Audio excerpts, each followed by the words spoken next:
What's up YouTube? I'm Vaughn and this is the Gear channel where we discuss collectibles, hobbies, competitive games from tabletop to video games, and today we are reviewing something that many of you have asked me to review, and that is my Deskbot Spright deck. That's right, we are finally getting into the whole deck profile because many of you have asked me, especially when I did the combo tutorial and also when I did the match of the Deskbots versus Extra Sisters. So today we're going to be doing exactly that. But first, friendly reminder to definitely like and subscribe because it really helps the channel a lot and I do really appreciate it. So let's get into it.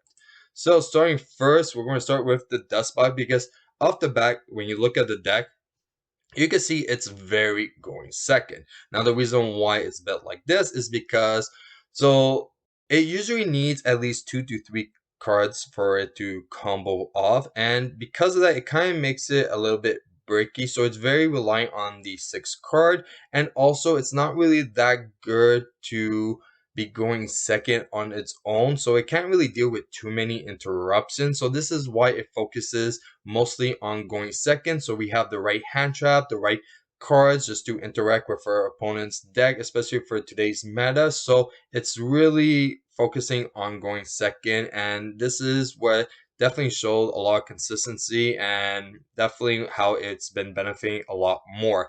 So we're going to start with the Deskbot. So we do have our Deskbot 1 at 1. We were playing 2 until Needle Fiber was banned, but we have a replacement for that, and we put Deskbot 1 back at 1. Then we have the 3 Deskbot 2, which is definitely mandatory. We have 3 Deskbot 3, also mandatory. And then lastly, Deskbot 4, which is definitely a really good card. And especially that we can make this card pretty much 5,000 attack by sending our Deskbot 9. And if we do that, we could pretty much special summon 2 Deskbots from grave and hand.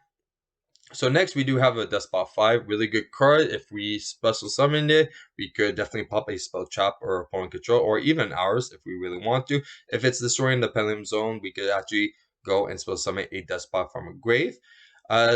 Deskbot 6 doesn't really have a really good ability. It's very rare that I actually use its effect to change the battle position of my opponent's monsters. But if this card is actually destroyed from the pendulum zone, we could definitely add any Deskbot card. So we could actually get our Deskbot base back from the grave if it was sent there earlier, and just continue comboing off from that. Now, key good cards is definitely Deskbot 7. So Deskbot 7 gains 500 for every Deskbot card in a grave, which can actually potentially be very big, especially with our Deskbot 3 as well. Now, he also has the effect our opponent cannot target for attack any of our other Deskbots except for him, and also he has piercing when he attacks a defense position monster. Now, Deskbot 8 is really good because it also gains 500 attack for every monster in our graveyard, which are the Deskbots ones. Actually, no, not Deskbot monsters. My apologies, it's actually Deskbot cards. Now, this card actually makes it that your opponent cannot target any Deskbot card except for himself. So it actually does like the opposite. So Deskbot 7 is for attacks and Deskbot 8 is for effects. So it's quite good. And also it could attack 2 monsters per battle phase. Then we have a Deskbot 9, which honestly I use it more for synchroing and comboing like that, but it's also really good for an OTK, so it could gain the attack of all your Deskbot monsters, but also it has the effect almost like an ancient gear that it could attack and then your opponent can't play any cards or effects until the end of the damage step. And if it does actually die, you can actually destroy another Deskbot card instead. Now we're going to go into the sprites. So we do have 3 sprites for consistency. So this is never really a dead card. And if we see multiple of it, we could definitely play with 2 sprites blue in our hand. So definitely 3 is mandatory. We have the carrot for just in case any spell trap like we have to deal with. So it's definitely a good negate. And then we have the red as well to negate monsters. Now for the hand trap, we have Dimension Shifters because this deck can actually play very well underneath Dimension Shifter, and with most deck in today's meta, which can't, this can actually benefit us a lot. Same thing with the draw. We're not really adding cards on our opponent's turn, so this can actually work in our favor very well. Now we do have 2 nibs.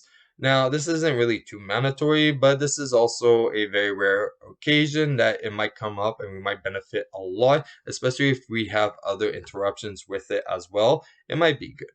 Then we have our two As Blossom, amazing interruptions. And then finally, we have two Mystic Minds, which is a really good card because if our opponent establishes a board and we play a Mystic Mind, that could actually potentially shut the whole thing down. And for us to get rid of Mystic Mind is very easy, so we could combo off a bit and then make base, and then base just shuffles everything back. Now we do have 3 machine duplication because we do have 9 targets to actually choose from. So we have the Deskbot 2, we have the 3, we have the 4. Sadly, you could pretty much never use it on 1 because he always gains a 500 attack right away. So it's always 1,000. But also keep in mind that you always want to play your machine dupe first before your Deskbot base, because Deskbot base makes all your Deskbots gain 500 attack, so they're all going to be at 1,000 attack, so all your machine dupes would be dead. So always keep that in mind to play machine duplication first. Next, we do have Magnet Circle level 2. Now, this isn't so necessary to actually play, but there's actually a lot of very specific situation that it benefits a lot, especially for your Deskbot 2, but also for Deskbot 1, since we don't really have other ways to really special summon it outwards. We could actually do a lot with Magnet Circle level 2, and it's just like a free recycling, so we're not really plussing, but if we have Deskbot 2 in hand, we can special summon it, add a card, and then start comboing off like that as well. So it's definitely a good card. Not really mandatory to play, so if you guys prefer not to play this, you don't have to play this.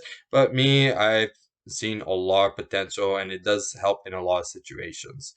So then we have Transmodify, which can pretty much be used on all the Deskbots that's the level 4 or less, because sadly you can't use this on Pendulum monsters, but it's definitely a really good card, especially if you use it on Deskbot 1 to special summon a Deskbot 2, or even go a little bit higher than that. You can actually do a lot of good plays with Transmodify.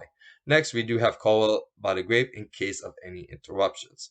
Now, we're going to just skip the side deck for a moment and focus more on the extra deck. So we're going to go first with Fleur. Fleur is very easy to make in this deck, and I definitely say it's kind of mandatory because it's just a free 3,000 negate to make. So you're not really using any resources to make a Fleur, so I definitely recommend to have at least one of this. Now, Deskbot Jet is mandatory to have. To actually combo off and do more plays, you definitely need at least one Jet. So especially if you want to do the whole hand looping and the negates, you need Deskbot Jet to actually perform that play. Then we do Herald of the Arc Light. So Herald is good as a free negate as well, and also depending on decks that we're against, we might need to actually make this one over the other negates that we have because of the banishing effect as well. We have one AA Zeus, we have a Herald of Pure Light, which actually becomes quite a very good extender, surprisingly. We have VaughnGear because, well, we can machine do for our Deskbot 4, and then we get a free ad. So there's a few plays to actually do with this. So I actually like it as a free access in case on specific situations. We could definitely benefit a lot from this card. Next, we do have two gigantic sprites, mandatory, especially that usually in a combo we'll use one just to make room. So we're going like get rid of the link monsters that cannot be linked the turn that they are summoned. So we'll go make that and then use that gigantic to link, and then afterwards we're going to make the second one to actually start comboing off with more of the sprite stuff. Then we have two Sprite Elf, amazing card. Now we are playing this friend because this is what's actually replacing the needle fiber, because it's actually quite good to send the Deskbot 2 and then start comboing off like that. So it didn't really change much from having no needle fiber, so this was definitely a good replacement to have. Now, next we have Charmer. Charmer is only there for one purpose, and that is to actually make space. Now, the issue that Deskbot always had and why you couldn't really combo to its fullest was because there was just no room. You would get choked up and you won't be able to summon more cards because you just had no room for it. So Charmer definitely helps with those situations. Next, we do have the Platinum Gadget. In case we want to spell Summon or Deskbot 2 or even Deskbot 1, this is pretty freely. And also it has that restriction, cannot be linked during the same turn. So the yugioh, like I said, Gigantic Sprite, like I said before, definitely helps with those type of cards. Same thing for the Quillfort. Quillfort is actually an amazing card because this card is unaffected by spell traps or activation of monster effects except for link monsters. So if your opponent has something like a Fleur out, okay, you could definitely use his effect to negate one face-up card your opponent controls and one that you control. So you can actually get rid of a lot of nuisance cards your opponent has. And also it has the effect that if two machine monsters are spell summoned in the zone, they both point to. So usually for us, it would be the Pendulum Summoning or machine duplication. We could actually add any level 5 or higher machine monster from a deck to a hand and just extend it a little bit from there.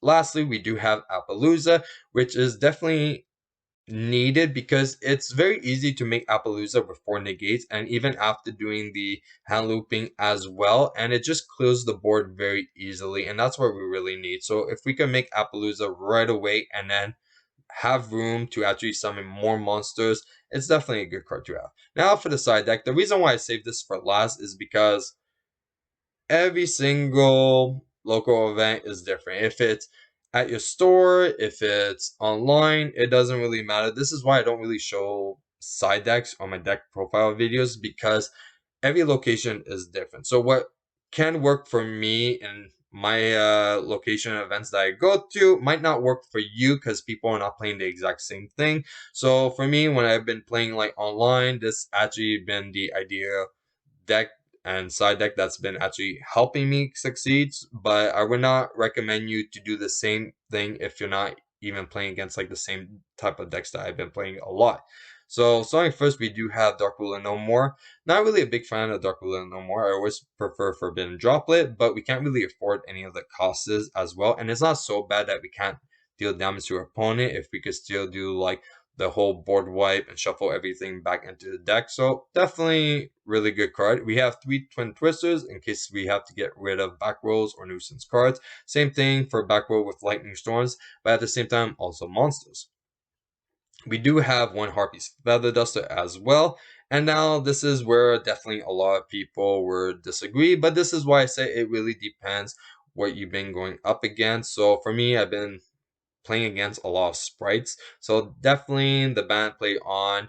It's been very good, and we've been removing some of the sprites for the siding part and actually letting us go first, because if we're just ending with this and or Deskbot 4 and all that, that's a pretty decent board.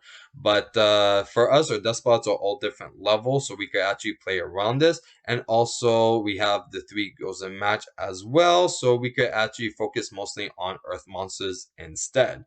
And that's it for deck profile. Now if you guys enjoyed today's video, you know what to do. Like and subscribe, and if you want a sneak peek at future products we're planning to review here on the channel, you can follow me on my Instagram, VaughnGear. I'm Vaughn, and this was the Gear Channel.